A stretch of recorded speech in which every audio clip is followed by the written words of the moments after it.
বিশ্ব রেকর্ড গড়তে কত কিছুই না করেন মানুষ, তবে এবার রেকর্ডটি হয়েছে একেবারেই ভিন্নধর্মী। মার্কিন র্যাপার পিটবুলের কনসার্টে 22,000-এরও বেশি মানুষ একসঙ্গে টাক মাথায় হাজির হয়ে গড়েছেন গিনেস ওয়ার্ল্ড রেকর্ড। যদিও সত্যিকারের নয়, ভক্তরা পরেছিলেন টাক মাথার মতো টুপি। ঘটনাটি ঘটেছে যুক্তরাজ্যের লন্ডনে। কালার এক্সপার্ট ডার্ক স্যাপ এবং মাইল্ড অন হ্যান্ডস টেকনোলজি সমৃদ্ধ অরিক্স অ্যাডভান্স ডিটারজেন্ট পাউডার আপনার লন্ড্রি এক্সপার্ট। এ যেন হাজার টাকের মহা জনসমুদ্র।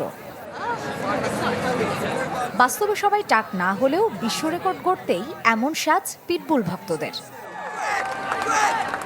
ঘটনাটি লন্ডনের হাইড পার্কে অনুষ্ঠিত ব্রিটিশ সামার টাইম উৎসবে মার্কিন র্যাপার পিটবুলের কনসার্টের। একসঙ্গে 22,141 জন ভক্ত টাক মাথার বিশেষ আবরণ বেল্ট ক্যাপ পরে হাজির হন, আর তাতেই গড়ে ওঠে গিনেস ওয়ার্ল্ড রেকর্ড। এটি কিন্তু টাক মানুষের সংখ্যার রেকর্ড নয়, একই সময়ে সবচেয়ে বেশি মানুষের টাক মাথার কৃত্রিম ক্যাপ পরার বিশ্ব রেকর্ড।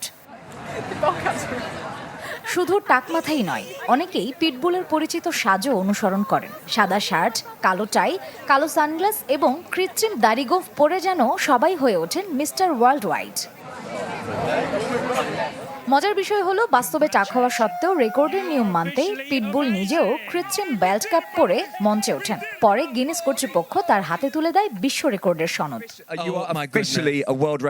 গিনেসের নিয়ম অনুযায়ী অংশগ্রহণকারীদের মাথার সামনের ও উপরের সব চুল সম্পূর্ণভাবে ঢেকে অন্তত 1 মিনিট নির্দিষ্ট এলাকায় থাকতে হয়েছে। 400-র বেশি স্বেচ্ছাসেবী এবং ড্রোন ফুটেজের মাধ্যমে অংশগ্রহণকারীদের সংখ্যা যাচাই করে আনুষ্ঠানিকভাবে এই রেকর্ড ঘোষণা করা হয়।